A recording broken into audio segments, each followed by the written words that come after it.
Zafrila Natania Rambung, mahasiswi program studi Statistika Universitas Mulawarna. Dalam video ini, saya akan menjelaskan mengenai pengimplementasian ideologi Pancasila dalam masyarakat Indonesia. Baik, menurut Ibu, perilaku masyarakat seperti apa yang sudah mencerminkan pengimplementasian Pancasila itu sudah mulai tergeser? Menurut saya pribadi ada dua pasal ya. Yang pertama pasal kedua, kemanusiaan yang adil dan beradab. Saat-saat ini saya melihat beberapa orang menuntut keadilan, menuntut orang untuk beradab, tetapi dia sendiri nggak adil sama orang lain, bahkan juga tidak beradab. Contohnya tidak memelihara fasilitas umum, tetapi menuntut fasilitas umum yang baik, tapi tidak ikut memelihara, bahkan malah merusak. Gitu. Yang kedua, di sila keempat, kerakyatan yang dipimpin oleh hikmat, kebijaksanaan dalam permusyawaratan perwakilan. Nah, beberapa orang maunya memimpin, tapi nggak mau dipimpin. Gitu. Sedangkan orang yang maunya hanya dipimpin tapi nggak mau mimpin, taunya protes saja. Padahal pemimpin itu nggak mudah. Gitu.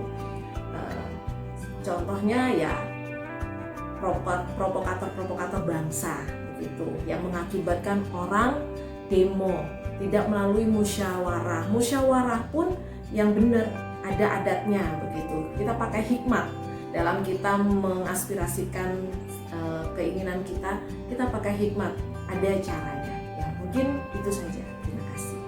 Terima kasih Bu sudah mau meluangkan waktunya untuk diwawancara.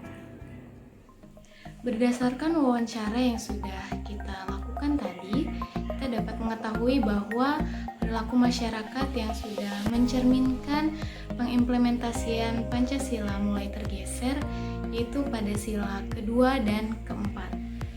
Di sila kedua berbunyi bahwa kemanusiaan yang adil dan beradab. Nah, adil di sini bukan berarti kita harus bersikap sama kepada semua orang, perilakunya harus selalu sama, tapi kita memberlakukannya sesuai dengan apa yang terjadi. Jadi sesuai dengan kondisi dan kebutuhannya. Contohnya saja dalam hukum. Misalnya ada orang yang melakukan pelanggaran hukum yang lebih berat, tentu saja akan dihukum lebih berat dibandingkan dengan orang yang melakukan pelanggaran hukum lebih ringan. Tidak mungkin dua orang yang melakukan tingkat pelanggaran hukum yang berbeda ini mendapatkan hukuman yang sama. Pasti akan disesuaikan dengan tingkat pelanggaran hukumnya. Itu contohnya. Jadi, jika kita ingin diberlakukan adil, maka berlakulah adil agar kita bisa mendapatkan keadilan juga. Kemudian yang kedua itu ada beradab. Beradab di sini artinya adalah berperilaku sopan.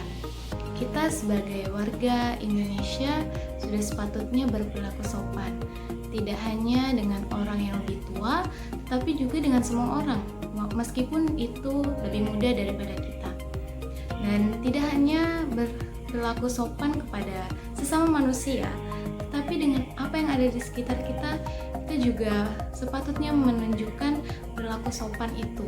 Contohnya apa yang ada di sekitar kita, misalnya dengan tidak merusak fasilitas umum yang ada, dengan memeliharanya dengan baik, menggunakannya dengan baik, agar kita semua dapat menikmati fasilitas umum itu dengan baik. Itu yang bisa mencerminkan bahwa kita adalah warga negara yang beradab.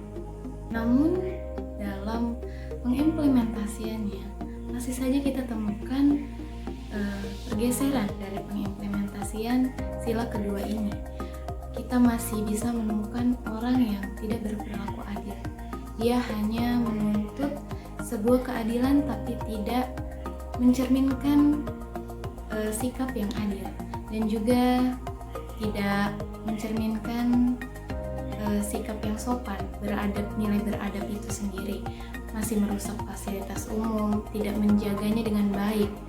Jadi pengimplementasian sila Pancasila itu sudah mulai bergeser gitu. Kemudian sila yang keempat, Sila keempat di sini berbunyi kerakyatan yang dipimpin oleh hikmat kebijaksanaan dalam permusyawaratan perwakilan.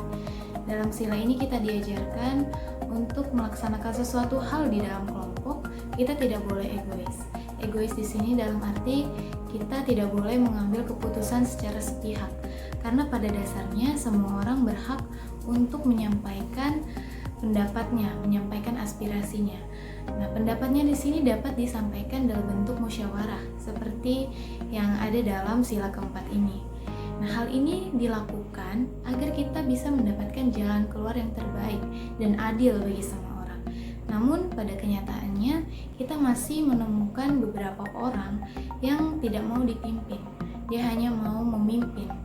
Dalam artian di sini dia tidak mau diarahkan, dia hanya mau mengikuti egonya saja, hanya mau mengikuti kemauannya.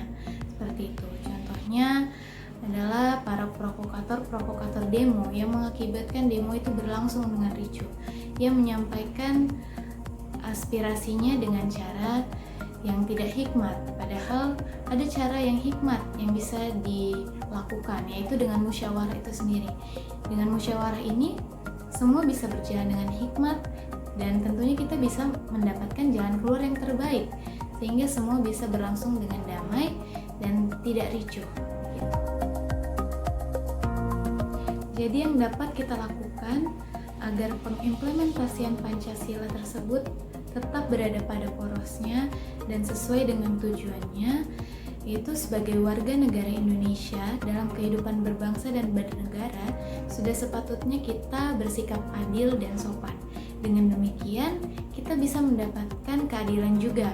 Dan kemudian jika kita ingin menyampaikan pendapat atau aspirasi kita, sampaikanlah pendapat tersebut dengan cara yang benar, dengan cara yang bijaksana, sehingga tercipta suasana yang hikmat. Contohnya saja dengan musyawarah.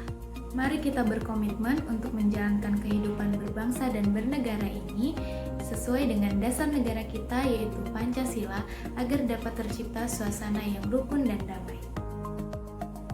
Demikian penyampaian dari saya, kurang lebihnya mohon dimaafkan. Terima kasih.